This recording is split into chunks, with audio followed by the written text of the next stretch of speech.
Swashbucklers, you're listening to Under the Crossbones, episode number 114. My name is Phil Johnson. I'm your host for the show. Thank you for tuning in. Thanks for telling your friends. Thank you for helping me keep the old boat afloating. I much appreciate it. So here we are, episode number 114. Fun fact about the number 114. In the comic book Swamp Thing, issue number 114 from 1991, an army of monstrous, ghostly pirates leaves a trail of slaughter across the bayou, forcing Swamp Thing to accept aid from John Constantine. There it is. That's issue number 114. It's got pirates in it. So there you go. I've never read the Swamp Thing comic. I have no idea who John Constantine is, but there it is. I hope you didn't think I came off the top of my head with that little nugget of knowledge. I am not that geeky. Not even close. So my guest on the show today, this is a really exciting show. I'm so excited, so jacked that I got to talk to this guy and that you get to listen to our talk. And that this was one of those times when I go, oh my gosh, I have a platform where I can invite really cool people to come and talk. And I have a reason that they actually would like to come talk to me about their work. This is fantastic. Today's guest is James V Hart, and he is the screenwriter of the movies Hook and Muppet Treasure Island. And he was the creator of the show Crossbones for NBC. And he also wrote the screenplay for Bram Stoker's Dracula, Contact, August Rush, lots of cool movies. We're going to stick to the piratey ones for the most part here. Hook is one of my favorite movies of all time. Some people like it, some people don't. Between it being a Peter Pan story and the fact that Robin Williams is in it, it could do no wrong as far as I was concerned. It's been one of my favorite movies since it came out, and I was thrilled to talk to James about this, and he's going to tell us some really cool stuff. We'll get to that in a second. Anyway, I got to tell you first we got this new sponsor in the show, and they're called TeePublic, and they are a t-shirt company that works with independent artists on t-shirts designs. There's a plural in there that somewhere didn't need to be there. That's okay. But they work with independent artists, and they pay them fairly. And they're sponsoring the show here, so they're paying me fairly when you buy shirts. And I have curated a selection of 100 super amazing, awesome pirate shirts from a whole bunch of different artists that I think you're really going to love. All right, so I want you to go check out these t-shirts. Pick yourself up something cool. I've been just like drooling all over these shirts for a couple weeks now, and I'm excited for you to see them. I picked these out myself.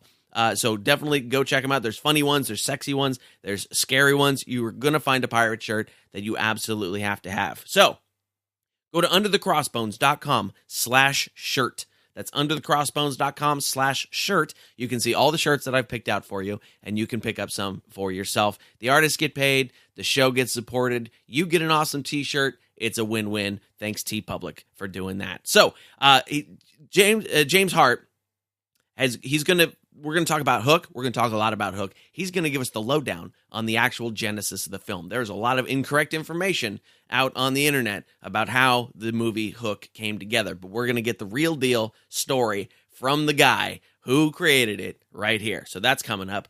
He's going to tell us who he actually had in mind for the role of Captain Hook, and it wasn't Dustin Hoffman. Blew my mind when he told me this. It's going to be good. He's going to tell us why the TV show Crossbones was not the show that he sold them. And we have I've got history with this one because before I started doing this podcast, I did a podcast about the TV show Crossbones. I'll get you a link if you want to listen to those episodes. Stay tuned after the interview. I'll have a link for you for that. But he tells us all about what went wrong with that one, and he's going to tell us about his new take on Treasure Island that he's working on, which sounds like it's going to be very, very cool. So lots of awesome stuff in this interview. Make sure you stay tuned for that. Last night did this thing. My girlfriend and I went and we didn't have like a late dinner. We went out for like a 7:00 dinner, which isn't super late, but my girlfriend, super slow eater.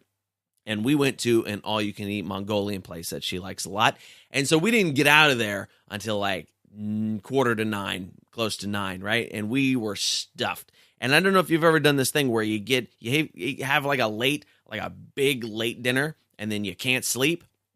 But not only can you not sleep, your brain just goes wild. I don't know if you've had this. Mine was just going crazy last night with super tedious, boring stuff, like all night. My brain was just like, man, you got a lot of stuff you got to do tomorrow. You got to do this, and you got to get this done, and you got to get this done. I'm like, yeah, brain, I know, but right now I need to sleep. And brain was like, no. Here's a dream about how that super boring, tedious stuff is going to play out. Like you gotta, send out some invoices, and here's a whole dream about you sending out invoices. It was just ridiculous, and I woke up exhausted and still full, and so today I am tying up loose ends like crazy because that was part of it. I am leaving to be on a plane. Actually, by the time you're listening to this, I will be not here. I will be in Iowa doing shows this week. So I'm trying to tie up all the loose ends stuff that needs to happen from my office before I get on a plane tomorrow to go to Iowa. And if you're curious where I'm going to be, because I know you are, of course, Wednesday, the 25th, I will be at the Diamond Joe Casino in Dubuque, Iowa. And then Friday and Saturday, October the 27th and 28th, I will be at Penguins Comedy Club in Cedar Rapids, Iowa. Both of those are very inexpensive tickets. Come on out. I'm featuring on those shows for another guy who's going to be, his name's Elliot Threat. It's going to be very, very fun shows, and we'll do that. Then I'm coming home for a whole, 2 days, 3 days, 2.5 days. I'm going to squeeze in an interview with some folks that you've been waiting for. I got some good interviews coming up. But then I will be jetting off to Orlando, Florida. November 3rd and 4th, I will be at the Bonkers Comedy Club headlining in Orlando, Florida, and I would love to have you come out and see that. I know we've got a lot of listeners in Florida, so if you happen to be in Orlando, November 3rd and 4th, come on out to the Bonkers Comedy Club. You can get tickets for just $10 at underthecrossbones.com/Orlando. Again, that's underthecrossbones.com/Orlando to get tickets to see me November 3rd and 4th at Bonkers Comedy Club. I'm working on some pirate jokes. There's going to be some pirate jokes. I'm trying them out tonight at a little show before I head out on the road tomorrow. So, and besides that, there's California shows coming up, Minnesota shows coming up, Wisconsin shows coming up. Go to underthecrossbones.com, click on tour dates. That'll let you know all the places where I'm going to be around the country telling jokes and singing songs and working out some new pirate jokes. I think I got a couple good ones. I think it's going to be fun. Make sure, if you're enjoying the show, come on, join us over on Facebook, facebook.com/underthecrossbones. On Twitter, we're at undercrossbones, and of course, you can get all the show notes for this episode at underthecrossbones.com/114. If you want to support the shows in other ways through a generous donation or clicking an Amazon banner or any of that kind of stuff, if you want to be a sponsor of the show, go to underthecrossbones.com/support. You can find out all the information to do that. Okay, we need to get to this interview with James Hart because it's a good chunk of one here. Oh man, I'm so excited to talk to this guy because he created some of my favorite movies, and I know you're going to enjoy it too because he gives us some information just like super insidery. Here's the real deal kind of information about how his movies came to be made. So this is really great stuff. Check it out. Here we go. We're going to talk to him. James V Hart. Enjoy. So you have done more for pirate cinema than almost anybody I've seen or met, with exception of maybe Terry Rossio and Ted Elliott. I sort of say Ted and Terry might take issue with that. Yeah, but you have done all sorts of great stuff, and you're one of those guys where I didn't realize. I was like, oh my gosh, he's done all these things that I've really enjoyed throughout my life. So it's a pleasure to talk to you, and thanks for coming on. We're going to have some fun today. Let's talk a little bit about Hook to start. Now, you did a movie before Hook, right? Called Gimme an F. I have to know what's that one about. Yeah, Hook was my 20-year overnight success. Yeah. I started writing in the 70s and out of desperation. I was a terrible employee, so I couldn't really hold a job. So I know it well. And I was not a very smart producer. I lost a lot of money and started writing. And I wrote 2 scripts that were about my sordid, checkered past in growing up in Texas. Okay. One became the basis for a big lawsuit with Animal House called the Frat Rats, which was based on my experiences in my fraternity at SMU in Dallas that had incredible similarity to the screenplay for Animal House. And but it told me that sometimes the comedy and the truth about your origins are worth writing about. Sure. The second thing I did growing up in Texas, I was a male cheerleader.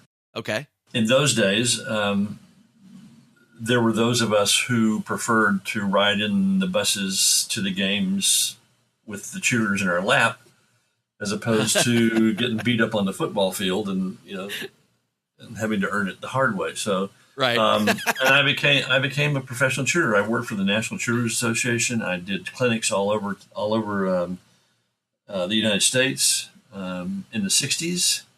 And I found myself in 1968 protesting in Chicago after having led a summer full of cheerleader clinics. So the whole idea of Gimme an F was that dilemma of being a professional male cheerleader surrounded by lots of women and lots of opportunities and lots of temptation, but also having to be a coming of age story. And this was right around the time of Porky's and Animal House, and it was savagely truthful to all the great women that I had been allowed to be one of the girls with. And the male producers couldn't handle the language that I had. The women, this is like, do you remember Slapshot? Yes, I think I do. Okay. Slapshot was Paul Newman in a very bold script that used all kinds of scatological language, but it was a wonderful story. So they turned Gimme an F into this bland dance movie, and took a lot of the edge. It was like MASH for me. It was my female version of MASH, and so I swore after the movie came out or was produced that I would never write another comedy, given what had been done to this one. So, but that's what Gimme an F is. I went back to my favorite pastime of science fiction, fantasy, and pirates. So, but you can still see Gimme an F. Eli Roth swears by Gimme an F. It's a cult. It's got a cult following. It's very weird what that film ended up doing. I mean, that is ground zero for my movie watching experience as a kid, is the mid 80s right there. So I don't know how I missed it because I watched all of those movies. And so now I got to go dig it up. Please do. Let me know what you think. Yeah, I will. So how then do you find pirates? How does that become such a strong theme in your writing?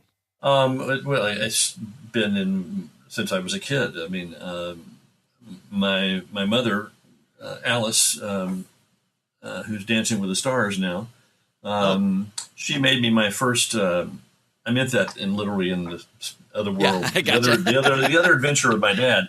Yes. My mother I wanted to be Jean Lafitte. I wanted to be Captain Hook. I was totally taken with the early pirates when I was in kindergarten. I was in kindergarten. The only Peter Pan we had access to was the Disney animation, and also the music, Jerome Robbins musical. With Sir Richard playing Hook. And herself as Peter Pan. So I was hooked on, literally, so to speak, pirates very early on. And I wanted to be, for Halloween in first grade, I wanted to be Jean Lafitte because I thought he was cool because he fought against the British, So here was a pirate being a good guy as opposed to a bad guy. It's kind of started my whole thing with villains. Treasure Island, again, was the first, the next. Oh, what was I going to say? My mother made me a paper mache hook out of a coat hanger and wrapped it in black crepe paper. Neat. Because you couldn't get one anywhere. So I was the only kid on the block that had a Jean Lafitte hat, patch, and a Captain Hook for Halloween. Huh. Now, I imagine that growing up in Texas, Jean Lafitte is a more prominent pirate figure than in other parts of the country, say, because that's his neck of the woods. Yeah, very much so. The whole Galveston Island, the whole Gulf Coast was rife with pirates, and Pete was historically one of the first to actually do any kind of an alliance with a shitheel like Andrew Jackson, but it was necessary. Sure. Yeah. I wish Lafitte could have helped stop the displacement of the Indians out of Florida and Georgia, the Cherokee. But certainly, yeah. Here I saw a pirate being a hero. Then it was Treasure Island. I read the book. consumed the Robert Louis Stevenson book, who became one of my heroes. And here, for me, again, was a villain that I couldn't figure out why everybody thought he was the bad guy. Okay. He taught Jim about loyalty. He taught Jim about betrayal. He taught Jim to stand on his own, to be his own man. He taught Jim to fight for what he believes in, stand up for what he believes in. And even though he was a bastard, he gave Jim a moral compass that Jim had not gotten anywhere else in his life. Sure. And at the end of the book and at the end of the movie, which was the Disney film, is still, to me, one of the all-time great adaptations. No CG, no Krakens, no squid heads, just real stuff. Right. And at the end, he catches Silver getting away and stealing the treasure. And Jim has the ability to sound the alarm and stop him. And I think in the Disney version, he even points a pistol at him. That Silver gave him. And he lets him go. And he makes a moral decision to let the universe take care of whatever's going to happen to Long John Silver. Yeah. There's a wonderful, I'm actually sitting here doing my third adaptation of Treasure Island, and I've got the Stevenson book right here in front of me. Nice. So you're all freshed up. Oh, yeah. No, there's a wonderful closing in the book. Of Silver we have heard no more. That formidable seafaring man with one leg has at last gone clean out of my life. But I dare say he met his old negress, and perhaps still lives in comfort with her and Captain Flint. It is also hoped so I suppose for his chances of comfort in another world are very small. It's a great epitaph that Stevenson, and so this is, I couldn't figure out why these were the bad guys, why the pirates were the bad guys. Right. That's interesting. And that led me to James Hook. Yeah. So then how do you view James Hook? Is he a bad guy? He's a very, very troubled, tortured soul. If you read the Barry novel and not look at the Jerome Robbins musical, actually, Sir Richard did a beautiful job, or don't look at the Peter Pan Disney animated cartoon. If you read the book and you read the play that Barry wrote before he wrote Peter and Wendy, that he wrote the play first, I found a note that Barry wrote about the actors playing the role of Hook. And it basically advising them, don't play this for laughs, don't play this for comedy, don't play this for humor, don't play this for shtick. He said, you have to remember that Captain Hook steals children's souls. He kidnaps them from their parents. He kills people in cold blood. He is murder, that to remind you that this man, and also that what a matinee idol he is, what an elegant, charismatic character he is, what a tortured soul. So I read this and went, that's not a Captain Hook I've ever seen. Buffoonish and over-the-top vaudeville and what have you. So the Hook that I finally wrote in the script that found its way to Spielberg, and here's a spoiler, the role that I wrote for Captain Hook was not for Dustin Hoffman. Okay. I will freely admit that the only person in my mind that could ever play a grown-up Peter Pan was Robin, who I never had any other actor in my mind but him. Interesting. And I wear his tennis shoes every day. I miss him immensely. He was extraordinary in the film. We all do, yeah. And Bob Hoskins, my other good mate that came out of Hook, was also brilliant. If you watch the film again, you look at the two of those characters work in this film, and they really hold it together. They really do. And I have to say, I've seen the movie probably a dozen times. I was 18 when it came out, and it is still one of my favorite films of all time. So I know it pretty well. No, I appreciate it. It's amazing. We just finished working with Dante Bosco, who's 42 years old, still Rufio. Oh, wow. A short film, an origin story of Rufio, and we're hoping that we can bring a full origin story of Rufio to the screen. We need that would be great. We need some blessings, but that's a character that really is iconic that came out of that whole experience. What I was about to say, the actor that I had envisioned when I wrote my version of Hook was not Dustin, who did a fantastic job, but still played it in a way that it was familiar to us. We'd seen that vaudeville kind of musical, bigger, sure, not very threatening, just fucked up, My Captain Hook was Daniel Day-Lewis. Oh my gosh. That was who I wrote Captain Hook. That would have been completely different. That is a charismatic man. Completely. That is someone that a parent worries about being too cool, or a lot cooler than they are, that they would win over the loyalty of their son. Yeah. I'll never be as cool as Daniel Day-Lewis. Nobody ever will be. No, charismatic matinee idol. You could see how he was at sea with all these idiots he was commanding, and he was educated at Eton. He was one of the Eton Blues. I mean, he came from a privileged background, and I had never seen that Hook, and I still haven't seen him. Sure, yeah. So that's true. I wrote a book called Captain Hook: The Adventures of a Notorious Youth. That was supposed to be a trilogy. It came out 6-7 years ago. Did well. Kids loved it. Parents hated it. But it was my origin story for how James Hook became, before Peter Pan became James Hook. Why did parents hate it? I did some pretty interesting things with religion and values and attacking certain institutions that were supposed to be good. Again, the catchphrase on the book is, every villain has a hero's heart. And this was sort of the penultimate statement for me, because Captain Nemo, again, was my other favorite villain. Okay. Figure that out, and let me run it down for you. First of all, he wanted to abolish slavery. Right. Second of all, he wanted to abolish weapons of mass destruction. Third of all, he wanted to stop all wars. Right. I'm voting for this guy for president. Right. Yeah. But then he discovered nuclear energy. So up until now, we're going, good, great. And nuclear energy, well, okay, maybe it's a gray area. Yeah. So what he did was he built an atomic submarine and began sinking ships. Is that good or bad? Well, people go, that's bad. Except that he never sank a civilian ship. He never took a civilian life. He only sank warships and ships transporting weapons of mass destruction. Yeah. His children and his wife died in slavery. And I'm reading, this is in the Jules Verne novel. Yeah.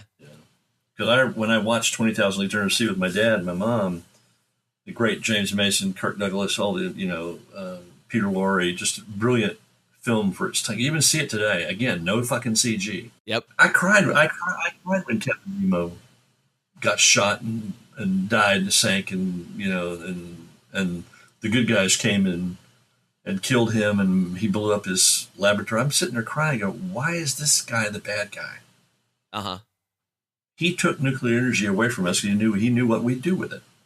Right. So that's kind of part of my journey and the same thing I did with Dracula. I researched Dracula and said, wait a minute, the guy's a Christian knight. He defended the cross of Christ. He fought the Turks. He said, I'm going, this is not a Dracula I've ever seen. Yeah, that was a very different take on that one as well. But it's historical. It's historical. Yeah. So he's not a guy in a cape going, I want to suck your blood. Yeah. And it had a Texan with a Bowie knife in it, so that was the other reason to do Dracula. But that's sort of my journey to how I landed on the villain side of the equation and seeing them more as heroes, or at least as more complicated, layered characters than just a video game bad guy you shoot and blow away and some more show up. I wanted there to be. I think that Darth Vader, brilliant. Piece of work by Mr. Lucas, stunning. And so you ask kids, why is Darth Vader bad? Why did he go to the dark side? And the answer you discover is because he wanted to save his wife and keep her from dying. Yeah. So he made a moral decision to save his wife and sacrifice himself. Yeah. And that's a much more modern view of villains cinematically now. Back when you were doing that in 91, 92 with those characters, that wasn't really the thing that was being done with them. It was a little bit ahead of its time. Yeah, especially Dracula. Francis was very bold in casting Gary Oldman in that role, and not a movie star. Everybody in town tried out for it. Every major male actor wanted to play Dracula. Really? And Francis wanted an actor. And he got one. And Gary, Gary would have been nominated today for those performances he gave. In those days, hobbits and wizards and stuff didn't get nominations. And Gollums, sure, right. Now they do. But that was very bold. Yeah, it was fantastic. How did Hook as a project come to you? Because I know it kind of Spielberg was working with it before you got to it. What was the sort of timeline on it? Wrong. Bad intel. Go back to IMDb. You'll see the. Everybody had been trying to do Peter Pan. Stephen had been working on a Peter Pan project that Michael Jackson wanted to do. Okay. Coppola was even involved in trying to get a Peter Pan project off the ground. Andrew Birkin had written a script at Paramount that was sort of the definitive version of Peter Pan. John Hughes wrote a version of Peter Pan for Disney. Wow, that would have been weird. It was interesting, but it didn't matter where you set it. But they were all still the Peter Pan story. Okay. They were another version of where Peter Pan is still Peter Pan and the kids still go to the island or what. It doesn't matter what it was. It was still Peter Pan. When my son Jake Jake's the one who came up with the idea when he was 6 years old.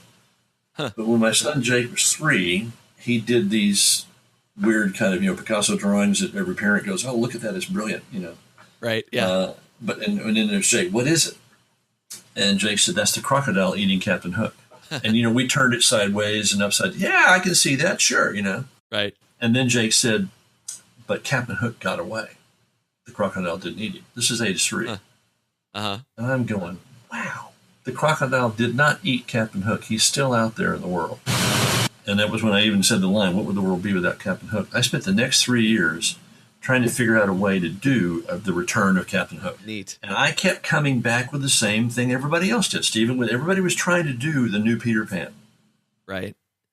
But it was just a retelling of the same old tropes that we'd seen in all of the other stories, Sure. Cut to the dinner table when Jake is age 6. Julia, my daughter, is age 4. They're both now writers and directors in their own right. Nice. And we used to play a game. This is now part of the lore. You can go check it out. We used to play a game called What If, and we'd go, what if the glass slipper didn't fit Cinderella? And come up with a different technique. What if Frodo's ring doesn't fit?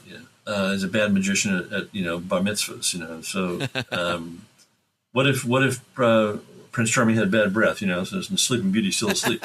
So we did this, and one night Jake said, "Hey, Dad, did Peter Pan ever grow up?" And I went, "Of course not." Did never grow up. Nice parent. What a stupid question. And then he did his thing. He said, "Yeah, Dad, but what if Peter Pan grew up?" And the table just went silent. I went, chewing. That's exactly what everybody had been missing, was having the courage to be a 6-year-old child and say, "Yeah, but what if he did grow up?" And that night we sat there at the dinner table and came up with this kind of a story about what if Peter Pan actually did grow up? What would happen? Yeah. And I decided at that point that the worst thing I could do to grown-up Peter Pan was make him a lawyer. And we kind of worked backwards. So this was 1989, 88. Okay. I was terrified to even call my agent, and this is blasphemy, Yeah. And my agent was pretty thrown by it, like, there's a lot of rights issues, and Disney's going to, everybody was always, these are all the problems you're going to have. Right. And I kept saying, yeah, but look at this story.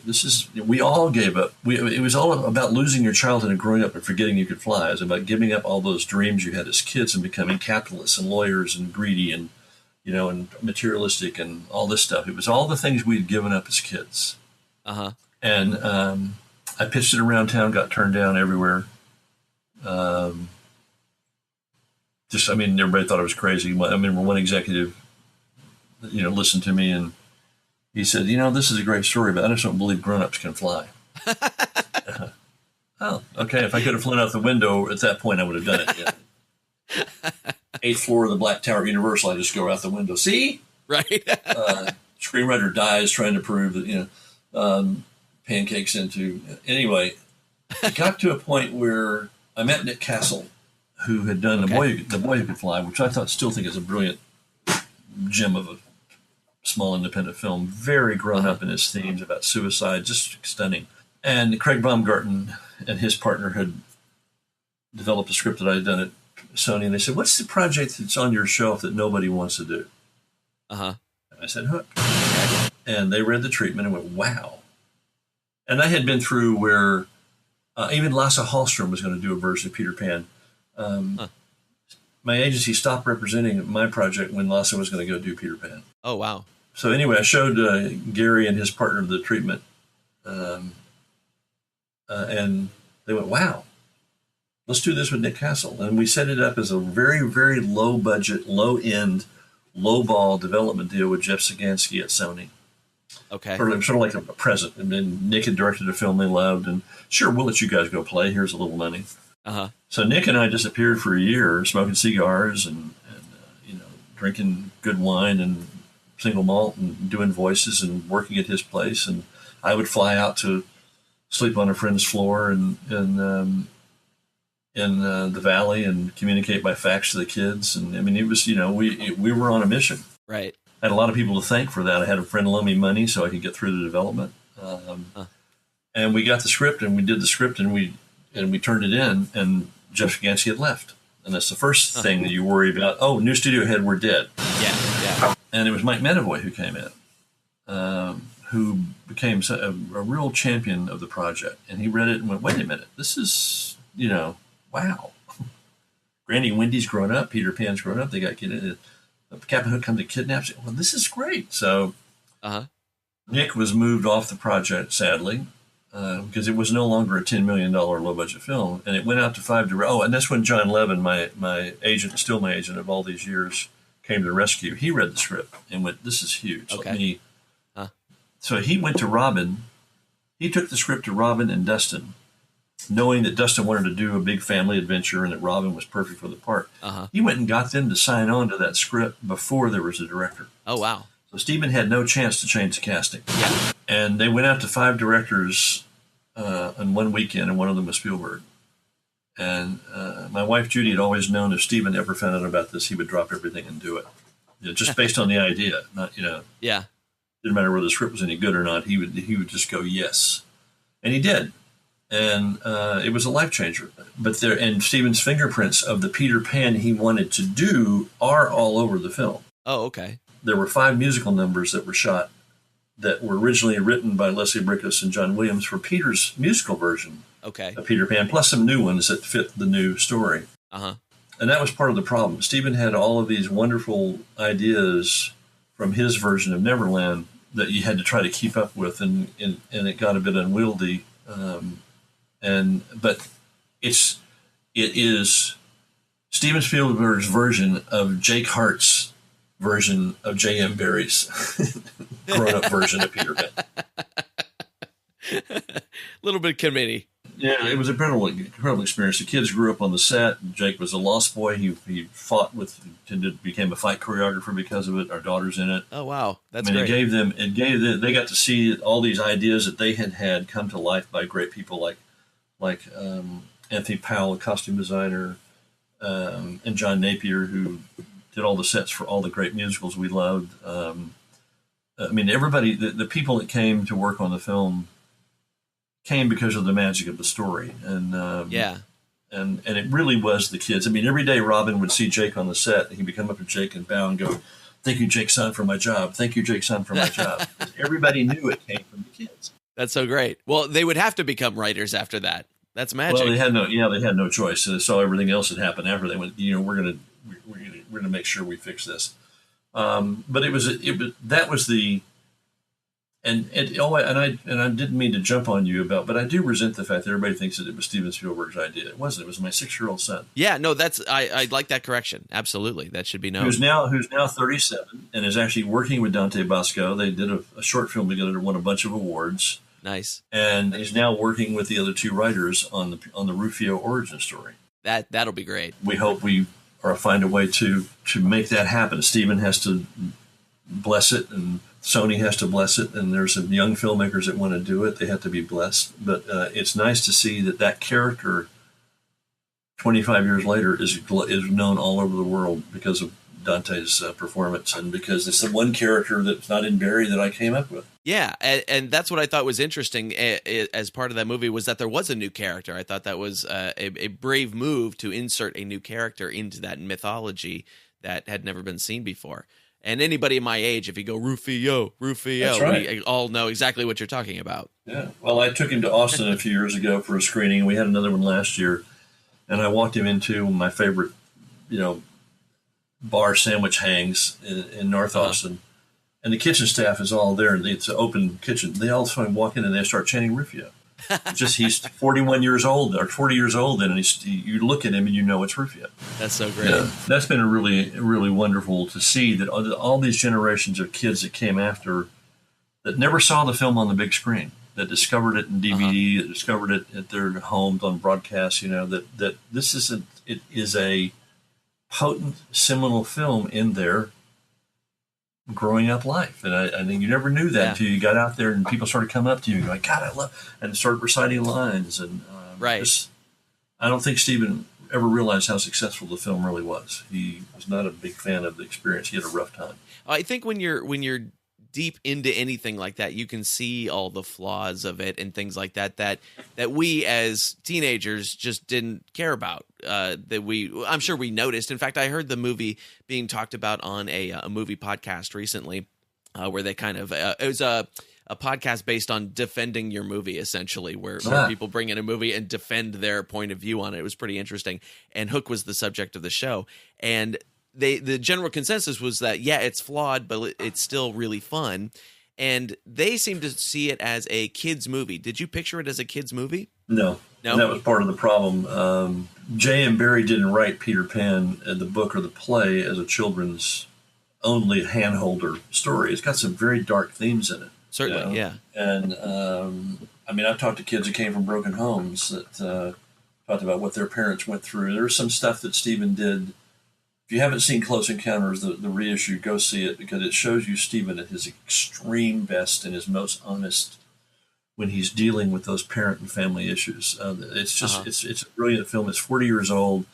There's no CG in it. Everything is built and practical, and he does stuff in it with the parents that's right out of a John Cassavetes movie. So what I loved about Stephen was he was willing to take those risks with the parents in the London scenes, and he was willing to sort of keep that in the background of Peter. But he turned when you got to Neverland, it became a kids movie, right? Until the Happy Thought moment, what have you.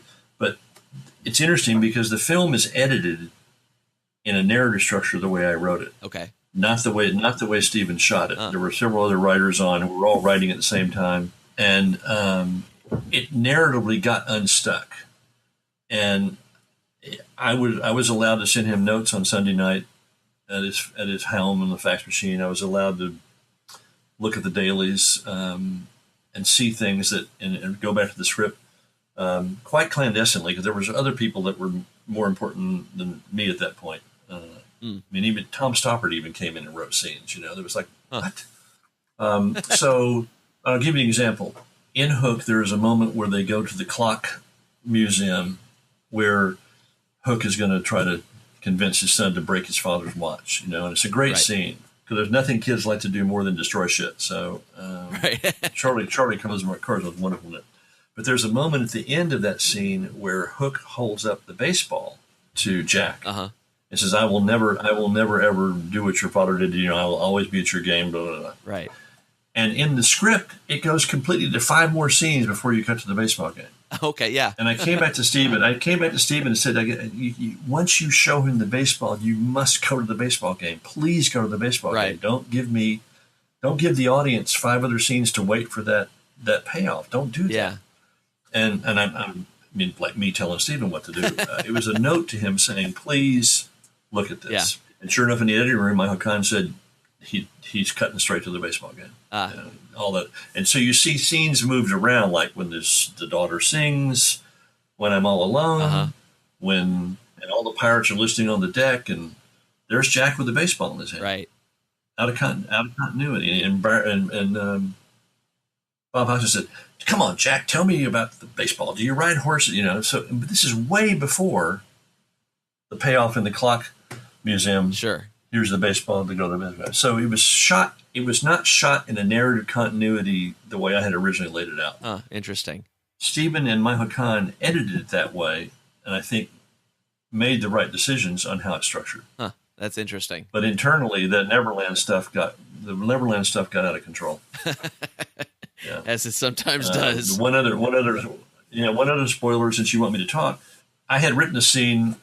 First of all, Rufio dying was cut out of the script. Oh, okay. Rufio dying had been in every one of my first drafts. My very first draft, he dies. Uh-huh. And Stephen cut him out of the script. And they were worried about having a death of a child character in a film where children were going to attend. Right. And my position was, if you don't have somebody die in Neverland, and all you're doing is shooting tomatoes and blinding with marbles, and that's all you're doing, then there's no risk to Peter. Right. There's no jeopardy for Peter to go after his kids, because he and Stoker are going to have, a marshmallow fight. Yeah.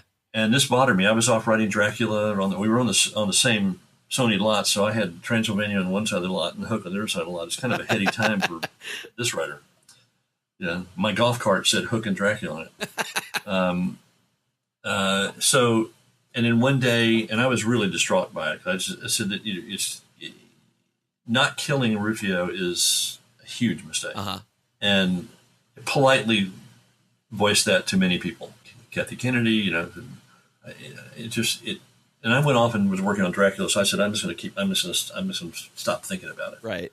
And one day I get a knock on my little teeny office door, and it's Keith Campbell, who did all the brilliant stunt doubling for Robin, who did most of his own stunts. But Keith was a brilliant fight choreographer, and he came in and he just whispered, he said, "We're going to kill Rufio." And I just, yes. So when you see and Dante's incredible. Dante was 15 years old in that movie, playing against Dustin Hoffman, Robin Williams. Dante's incredible in the scene. But if you look at the movie, once Rufio dies, it's almost forgotten about. No grieving. Yeah. There's the Lost Boys aren't sad. Because so much other footage had been shot that had not addressed the fact that Rufio was dead. There's finally one line that Peter has to him in the final sword fight: "You killed Rufio. You stole my children." Right. You don't see any grieving whatsoever. I did. No. I also thought it passed by very quickly, because that's a heavy scene where you're like, oh my gosh, there was actual consequences here. And, yeah, exactly. Yeah, and I always felt it wasn't quite followed up like it should have been in that. That's because it had not been thought out in the script stage or the storyboard stage properly to frame that death, which was so important. Yeah. I'm glad it's in there. I wish I had a fire like you as a line one of my high school buddies said to my dad when he was drunk one night. So there are things that resonate for me that will never resonate for an audience, or that will resonate in a different way. But that's always bothered me, that Rufio is dead, and that's it. Yeah. Now, fortunately, his character has lived on. So good thing Rufio died, so he could have an afterlife. There you go. The thing, but those are just a couple of examples of how the film narratively may be wobbly and has some things, but it still delivers an incredibly satisfying ending. Yeah, I love watching an audience watch the film. My kids, my family would not speak to me after seeing the film because they knew what wasn't there. Oh, I see. Yeah. So, even the rig rescue, we had a big thing where the kids are climbing up the rigging. It's on fire to the crow's nest, and Peter has to fly up and convince them they can fly. Because I had pointed out in the editing room that he went through to save his kids. He didn't save his kids. He didn't fly with them. Oh, sure. And they built the mast out in the parking lot. They were going to burn it, do all that. They never did it because it had not been properly framed with all the rewrites and all. Do I miss it? Yes. Would it have been a spectacular moment? Yes. Does the movie need it? No. Yeah. Sometimes that's the case. The movie succeeds on so many levels, and it's due to Stephen's tenacity and his diligence and his unwillingness to be beaten up too much. Although it was 34 kids every day for a year, yeah. Especially those kids is a toughie. Yeah, and as soon as I saw it, I was like, oh my gosh, it's Peter Pan's story, and it's Robin Williams, two of my favorite things in the entire world. I'm a stand-up comic for a living, so Robin is an absolute hero of mine. And he was an incredible. Yeah, absolutely. But then Dustin Hoffman was a surprise when I saw it, because not so much the way he played Hook, but because I didn't constantly know that it was Dustin Hoffman throughout the film. He really disappeared into the character in a way that I thought was against type for him. It wasn't The Graduate or something like that, or Rain Man, which came later, or whatever, but it was very over the top for him, he's one of my favorites. Yeah. Well, he did it. He did it his way. Yeah. That was and unflinchingly. Yeah. Yeah. I remember Hoskins telling me one day, because it was just getting too vaudevillian, too right. Then they're about to shoot the suicide scene where he tries to commit suicide, which was also in my first script. Okay. Where and they were worried about that. Oh, we're going to have an adult character trying to commit suicide with a gun to their head, But I remember Hoskins telling me one day he finally had to take Dustin over to the side, just look at him and say, "Hey, we're pirates, we're killers.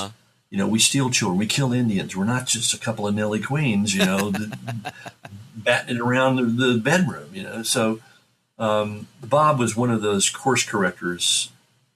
He was a brilliant, dear, sweet man and a close friend. Yeah. But he was one of those great course correctors. He knew what everybody's lines were. This is what's great about the Brits.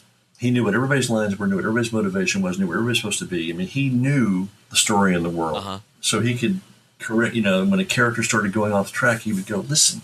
But he kept Dustin pretty framed up in that sequence where he goes to commit suicide. Interesting.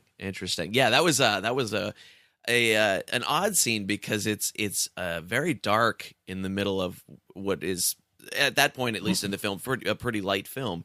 And that was actually a scene that was specifically discussed in that other podcast I was listening to, where they were like, this is so weird in what they considered a kid's film to have this suicide scene. And they were like, wow, it's so dark to stick in the middle of that. Well, and it's that moment where Dustin says the other line that came out of my experience with my kids is, what would the world be without Captain Hook? Yeah.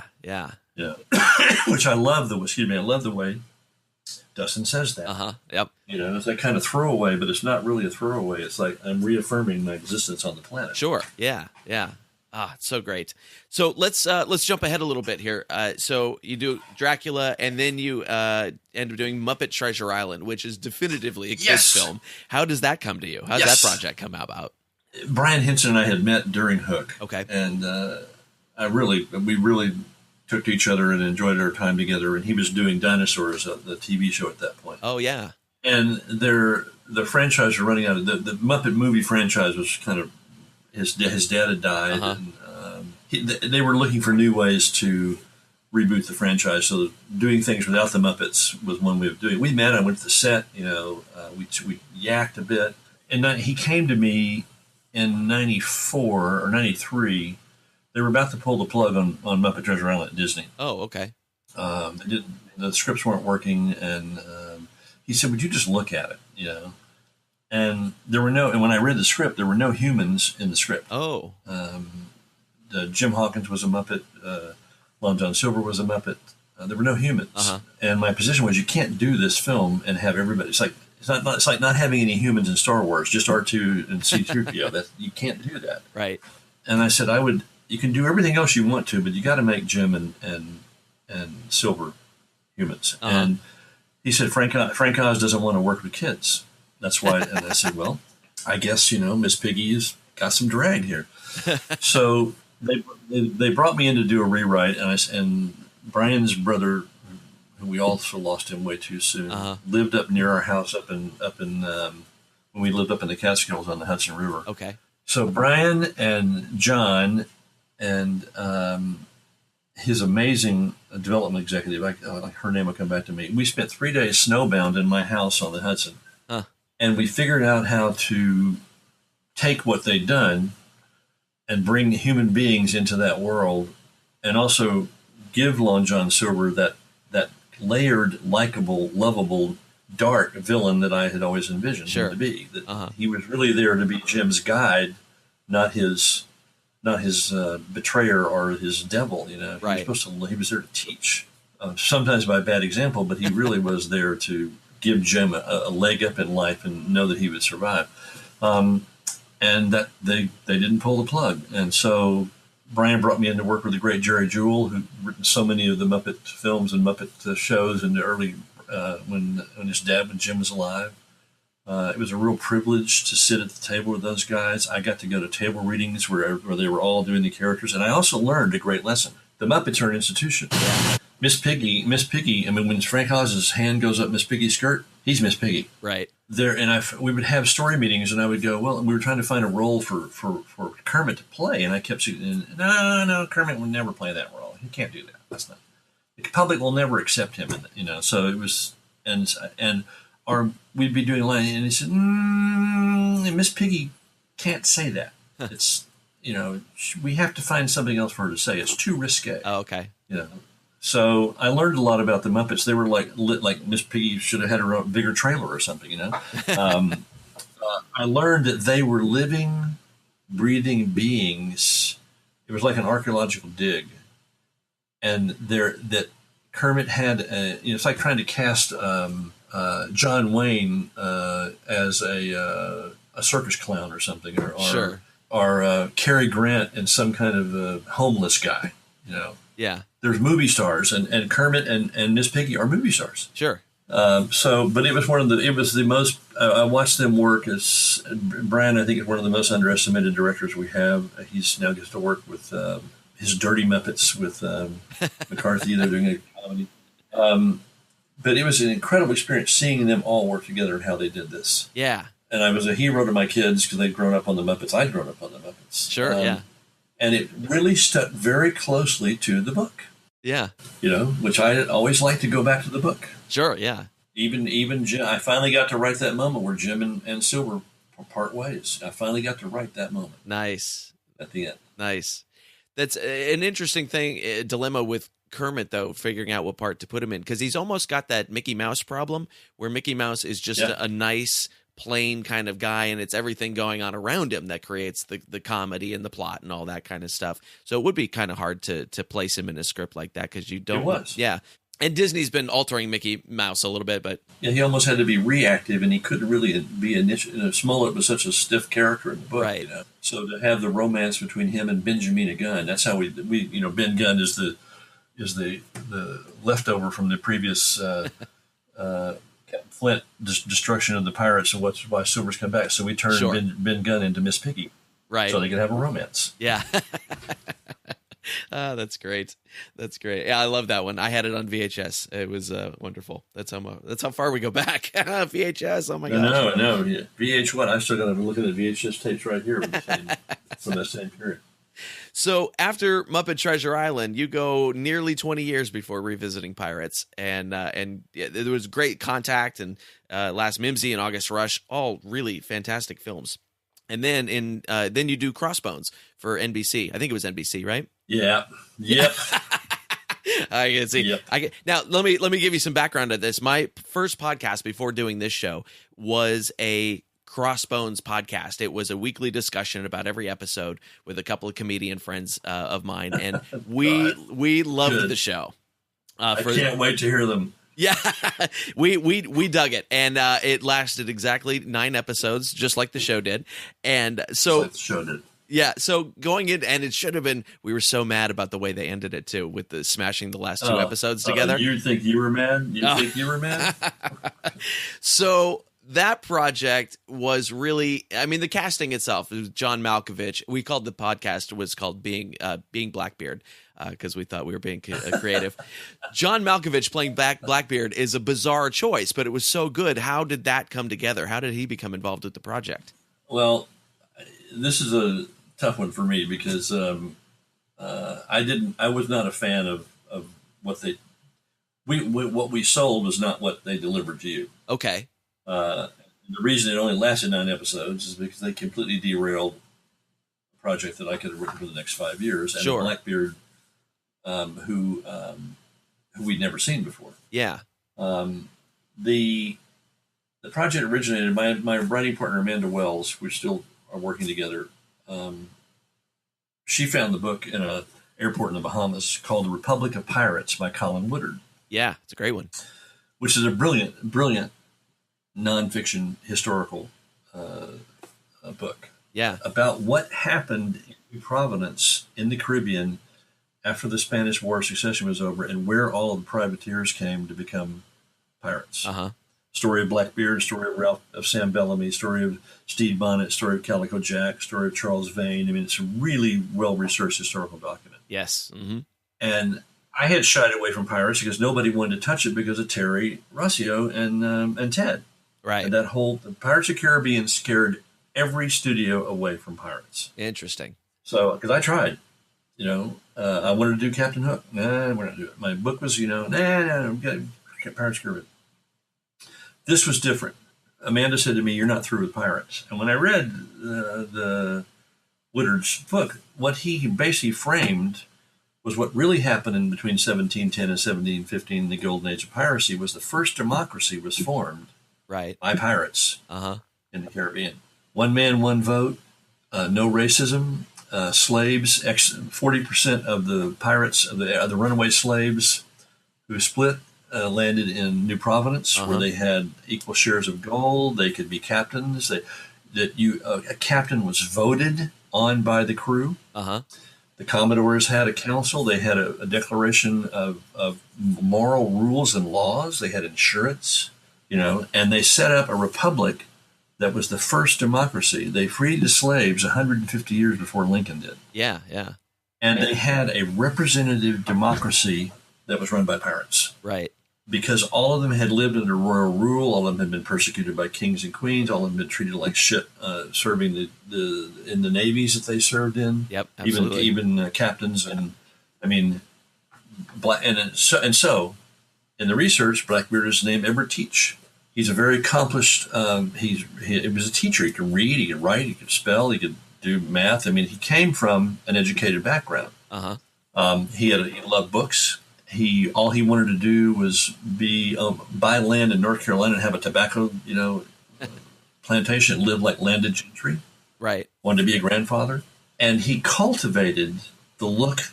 It was all his publicity. It was all his PR to the world to be scary. He cultivated putting the fuses in his beard and all this, so he would be frightening. Right. So he could have this reputation that preceded him. And also that he never, killed a hostage.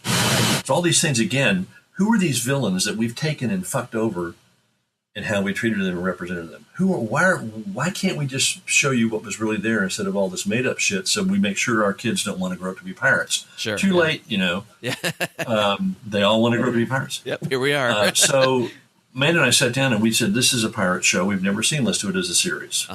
Tom Fontana came on board as our godfather and our showrunner, our EP. Then we got partnered up with Walter Parks, which was not a good relationship. The studio announced to us that they did not want us to do what we'd sold them. And slowly but surely, we finally delivered a pilot that they were happy with. But a lot of times in network, the hard thing about network is they want you to tell the whole series in the pilot. Sure. And you're saying, wait a minute, that's a whole season. Yeah. If you make me end this here, I don't have a season. Right. So, or I don't have a conflict to drive a season. So anyway, it was very tempestuous relationship. There was a lot of disagreement over the script. We finally thought we pleased everybody, and I didn't think this was a bad thing. Neil Cross was going to come on to run the show. I loved Luther. I said, great, and he lives in New Zealand, and he apparently responded to the material. But the network had a very different idea, I believe, about where they wanted the show to go. Okay. Ours was about the struggle of the historical struggle of being a pirate, being wanted, being destroyed by your own wish for freedom. Okay. How they were really brought down by Woodes Rogers. The duplicitous nature of being a spy for having. Sam Bellamy, who our main character was based on, thought he was a Robin Hood. Sure, he was really there to take from the wealthy and give the poor. So it was a fantastic story. And Blackbeard was going to be our centerpiece. We chose Blackbeard. This is the guy we want to write, that we've never seen him before. He's eccentric, he's educated, but he's also ruthless. And we've not seen this Blackbeard. So that didn't change so much. That's pretty much stayed the way we conceived it. And when they were looking they wanted somebody to drive international sales, because we originally sold this as an international TV show, not a network show. Oh, okay. But like a cable show. Yeah. We wanted to be able to do that edge, and Black Sail has an audience, but we didn't think we thought it was pretty conventional. Okay. And what happened was, when Neil came on, it went from being this kind of historical revelation of who these pirates were and the impact they had on the world, and how they all finally, their demise at the end was really sad. And it turned into a kind of a Cold War thriller. Okay, yeah, I can see that. The navigation piece, the kind of secret meetings between the Spanish and the whatever they are, the guy at Port Royal who couldn't wait to bring Blackbeard down. I mean, it all became, and no offense for those of you who liked it, became kind of standard pirate fare. Yeah. With the exception of Malkovich. And then they dumped it into a 10 o'clock slot on a Friday night. Yeah. Or 9 o'clock slot, which is death. Yep. Then they interrupted it for the Olympics. Right. It came back, And then they had this ridiculous season cliffhanger that was supposed to be... Malkovich only signed up for one season. Oh, okay. And I thought it was a great piece of casting because he was not at all what we were expecting to see. Sure, yeah. As Blackbeard. No hair at all. I love his really his rantings and ravings, and plus he was twice as old as Blackbeard. Sure. But I would have loved to have seen that series follow Colin's narrative all the way to the end when Charles Vane. Everybody fled New Providence because Woodes Rogers had brought in the fleet and turned them all against each other, and Charles Vane stays to fight, and he loads up his ship with dynamite and takes out 5 of the British ships that come into the harbor to end it. And Blackbeard's death we're never sure of. They had a head that was his, but there are historical things that follow him all the way to North Carolina, where he changed his name and became that landed gentry. Right. You want to see some Mary Read and Bonnie, Annie Bonnie, 2 female pirates were part of this. Incredible, their whole thing with Calico Jack, like Bonnie and Clyde. I mean, there's great stuff that we hadn't seen before, right? But we'd heard about. Yeah, and that's what drew me to the material, and I still could be writing it. And I think that's why I'm still writing Treasure Island today. I'm trying to get some of that shit out there so that people go, oh wow, that's what they did. That's right. What they were. Do you think there was a fear on the production side that the story was veering too close to Black Sails and that they were trying to differentiate, or was there a thought about that show at all, because that was happening at the same time roughly? Yeah, it was billed as a Treasure Island prequel, which I still don't understand. That's what I'm doing now. Yeah, I still don't understand that. I thought they had some great stuff in Black Sails, and I think the budget restrictions on Crossbones really began to hurt it. Oh, I could definitely tell that. Yeah, it definitely began to look very thin and very thinly populated and kind of quickly thrown up, and you could see it didn't have the commitment that we had hoped it would have. Yeah. That was the one thing we kept noticing each week. We were like, if this show just had more money, it would really soar. Well, that's what my friend Keith Campbell that I told you came in and knocked on my door to say Rufio's going to die. He was the fight coordinator. He kept seeing my name on the teleplays. He was the fight coordinator for Crossbones. Okay. And he kept saying, when are you going to come? When are you coming down? When are you coming down? I'm going, I won't be there. And he would call me. He would tell me that they've given me, I'm supposed to stage a battle with 5 guys. I'm supposed to, I have no rehearsal time or any of the sort, so you could tell whatever the bloom was that they had thought they'd bought, right, it became eroded. And I know Neil was having frustration with the scripts and, but again, for me, it's a glorious failure. For you loved it. It's still pirates, and there were still it still found somewhat of an audience in spite of all the efforts they did to try to kill it and move it to different time slots and all that stuff. Yeah, and for us, it was we really enjoyed it, but at the same time, we wanted it to we knew it wasn't seeing its potential. More. Yeah, we knew it wasn't seeing its potential like it could have been, and we had absolutely figured that was completely on the production side and not on the creative side, because I understand those battles that happen on those things.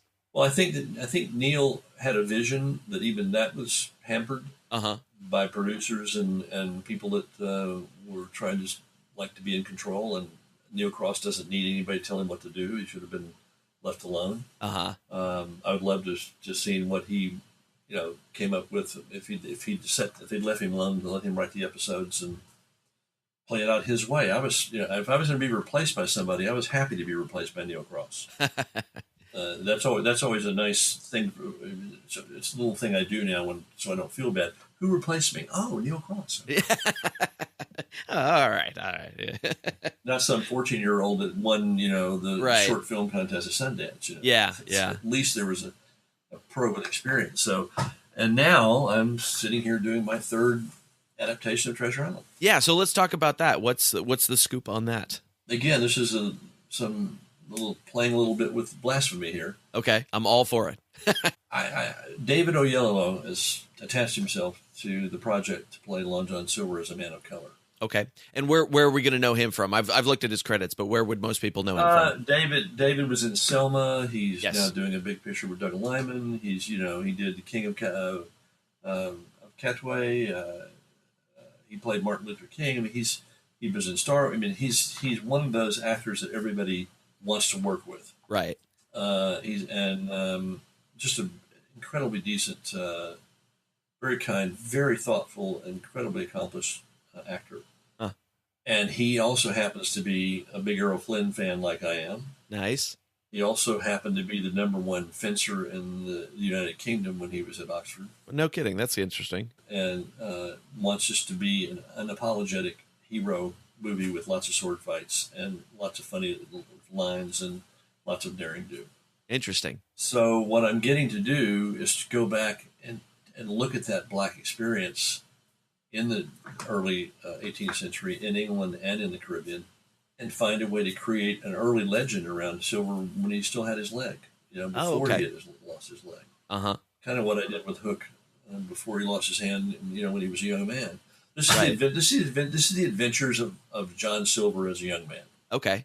But a young man of color. Okay. And I'm getting to explore some of those things that I wanted to explore in Republic of Pirates or Crossbones, in terms of how races found equality in the strangest places. Right. Where they could go from being a galley slave to a captain in the same hemisphere, in the same lifetime. Interesting. So I'm having a good time, having fun. I've got my Captain Blood Raphael Sabatini book here beside me. I've got my Raiders and Rebels, Golden Age of Piracy by Frank Sherry. I've got Republic of Pirates, and I have Treasure Island by Robert Louis Stevenson. Nice. So what phase of the project are you at with that? Are you still completely in the writing process? I'm doing the first draft. Yeah, I'm in the middle of the first draft. Okay. David committed to my treatment. They raised some money privately to pay me to write, so I didn't have to go through the studio paper mill and shredder and all that stuff. So, hopefully I'll do a script that he likes, that the financier likes, and then and we go get a director and we make a pirate movie. Nice. Listen, I don't know if it's going to end up on Netflix or if it's going to be what I don't want to do is what happened to Crossbones, where you can see the budget. Right. You begin to see the impact of the limitations on the work, and it starts to bother you. Certainly, yeah. Yeah. And that sounds like it's going to be really cool. Are you going to mix actual history into the Treasure Island pre-story? Yes. Or you are? Okay. Yes. This will take place at the Golden Age to 1710 to 1715. Whereas originally Long John Silver served with Admiral Hawke. Right. In the French campaign about 30 years later. Okay. So I'm fudging a little bit because I want to follow that Black experience. David doesn't want it to be a Black film. He wants it to be a universal film. Okay. But as soon as you put people of color and slaves in anything, you've got to deal with some of those issues. We're trying to deal with them in a less severe way than we've seen outside of a pirate movie. It's not a plantation owner. It's not you're not being. It's how everybody was treated if you weren't the captain of the ship. Right. It wasn't just the color of your skin. It'll be interesting to see the reaction to that type of thing with 7 Years a Slave and Django. So close in our rear sights here. It'll be interesting to see how the public takes to something like that. Well, he wants to. The word unapologetic heroics is what I'm from David. Those are his words. I'm trying to have that be. I mean, I'm looking at my pictures of Errol Flynn right here on my desk. The guy was able to say those lines in those situations and get away with it. Right. That gallows humor, that smart ass, flip kind of. I don't, devil may care kind of, okay, so we're all going to die. So right. Let's make a good show of it, let's have fun while we're doing it. I'm hoping that there's that kind of buoyant spirit in it, as well as some of the truth of what went on. It sounds like it's going to be really neat. And it's also him and Flint's relationship. It's also him and Flint. Okay. And how they met, how they forged their partnership, and then how they parted ways at the end. Good. That'll be interesting to see too. 20 years. It ends 20 years before the Stevenson novel. Oh, okay. If we get to do a sequel, who knows? That's great. This is fantastic. I'm very excited to see that. Me too. So where online is a good place for people to keep up with your work and what you've got going on? We're just doing a new website. I've developed a methodology over the years called the Hart chart. Oh yes, yeah. I wanted to talk to you about that. It is a story mapping tool that I developed starting in Austin maybe 15, 20 years ago. Okay. To plot the emotional ups and downs and journeys of your characters through a set of graphs, a visual tool where you can see the actual kind of pulse and heartbeat of the story from the character-driven point of view as opposed to plot-driven point of view. Okay.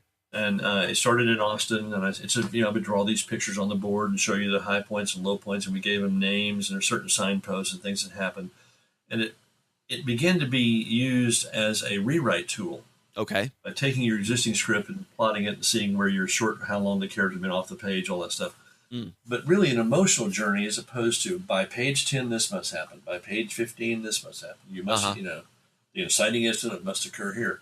Right. I learned it from Coppola. Oh, okay. After Dracula. And because we had to go back and do so many not reshoots, but shoot additional narrative pieces to finish the film that are seamless in the film. It's not like what we had to do with Hook. Okay. But it wasn't reshooting scenes. It was pieces of the narrative we'd missed. So I wanted to figure out a way to do that beforehand. Interesting. And that's where the chart came from, that experience with Francis, who started giving me questions to answer. Okay. So the Hart chart, you can go to www.hartchart.com and see the app, although we're redesigning all this. Okay. I'm going to have a whole new website up for master classes, personal consulting, seminars that we'll be doing. I just finished in Brazil, a week in Brazil with 3 different master classes. Nice. And I'm always in Austin. This year in Austin, October 26th, the Austin Film Festival, in the ballroom of the Stephen F. Austin Hotel, I will be doing the La La Land Hart chart. Oh, okay. With a special appearance by Damien Chazelle, who's going to come into us on FaceTime, who's very excited about the fact that I'm taking La La Land and going to not dissect, but analyze the structure and the characters in a visual way as opposed to an outline or cards on a board. That was my big problem. I could never follow a card board. I didn't know where I was emotionally. Oh, okay. So the graph literally shows you the heartbeat of your characters. Right. I definitely have to take a closer look at it because I in my jobs I do tons of storytelling, and it looks like a really interesting way of figuring out where the emotional holes are rather than the structural holes are. Well, I'll tell you something else about Rob. Since you're a stand-up, yeah, no, absolutely. Since you're a stand-up, I learned a great deal about structure from Robin Williams. Oh, I'm sure. Yeah. All of you guys who do that, you hear, well, he knows how to tell a good joke, or he has good timing, or he's just brilliant at improv. All that's bullshit. Right. What that means is Robin knows structure. Yes. He knew when to deliver a line. He knew how to hold back. I watched him go through 3 different tapings of his HBO special years ago. And at the end of every night, I would watch him take his pad out and restructure things. Move this. I'm going to do this here. I'm going to move this in. I'm going to take this out. And all your improv buddies, I always tell this to my writing students, they're filling they've smoke screens. They know exactly what they're doing. Yes. There is structure to every improv ever done. The brilliance, the genius is coming in what you fill in that structure with. But that structure is always there.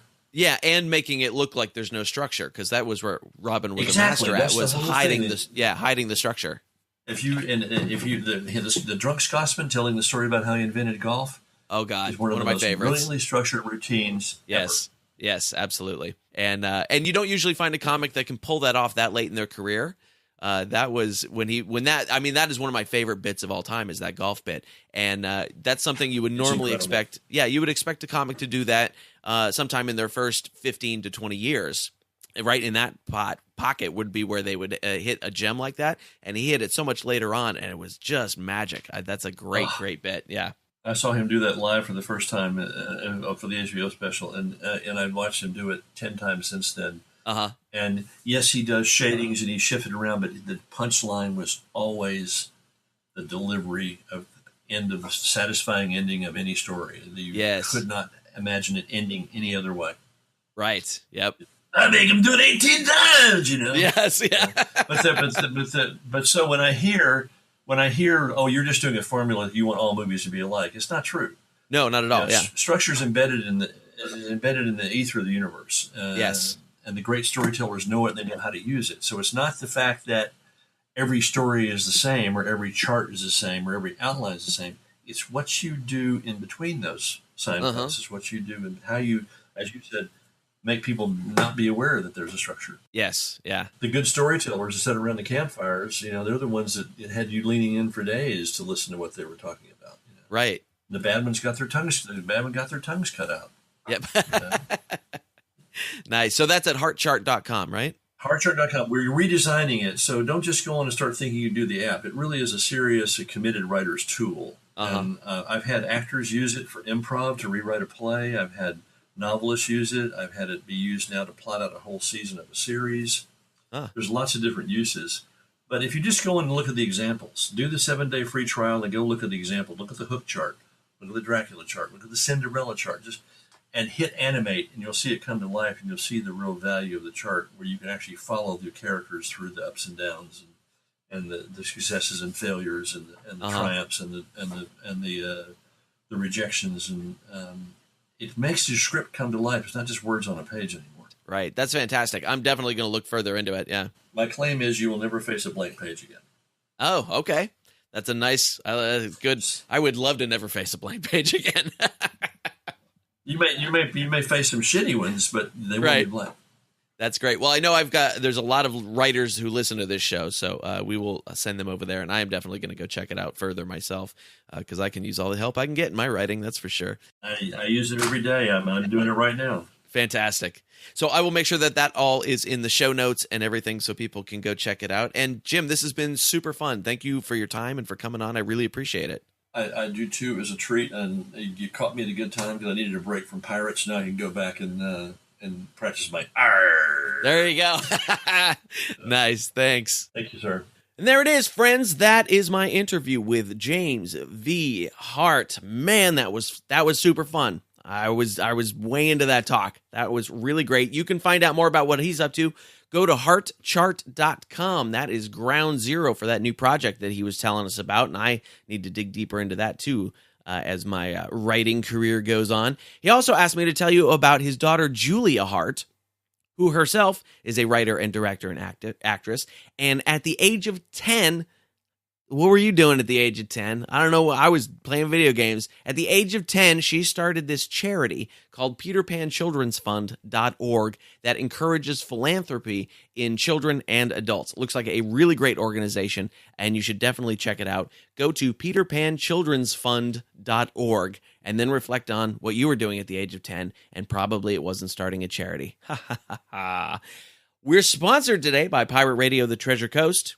WKKC-DB, playing the best music and pirate radio talk. You can listen to Under the Crossbones on both of those stations. Just go to pirateradioofthetreasurecoast.com or pirateradiotc.com, and don't forget to download their apps. That's the Pirate Radio Treasure Coast app for the music station, and Pirate Radio Talk, which is their talk station. And that is Pirate Radio of the Treasure Coast, where you can listen to Under the Crossbones and lots of other cool shows.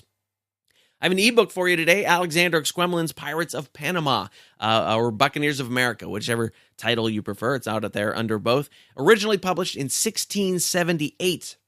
This is one of the seminal texts of pirate history.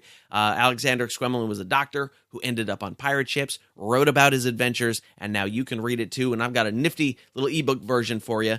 Just go to underthecrossbones.com, click on the free ebook link. You can get it there. Or if you're out and about, you can text the word pirate and your email address to 94253. Just text the word pirate and your email address to 94253. All right, that's our show for today. Thank you for tuning again. Oh, man, I got to go get some sleep, and it's just not going to happen. Maybe I'll sleep on the plane. I always end up working on the plane. Anyway, if you want to find out more about James Hart and what he's doing, you can go to heartchart.com. That's H-A-R-T, chart like it's spelled, heartchart.com. He's also available on Twitter. You can find him on there. That's where I found him. And also check out peterpanchildrensfund.org. That's the charity that his daughter Julia is running, and they do great things. Killer stuff coming up on the show in the next few weeks. Next week, we're going to hear from Jeff Hart and Gertie Stubbs from Buccaneers of the Black Fleet. We got Corey Lefkowitz from Age of Discovery Productions coming up. We got Bullet Valmore from Imagine Pirates coming up. And I have got some interviews scheduled that you have been asking for a long time.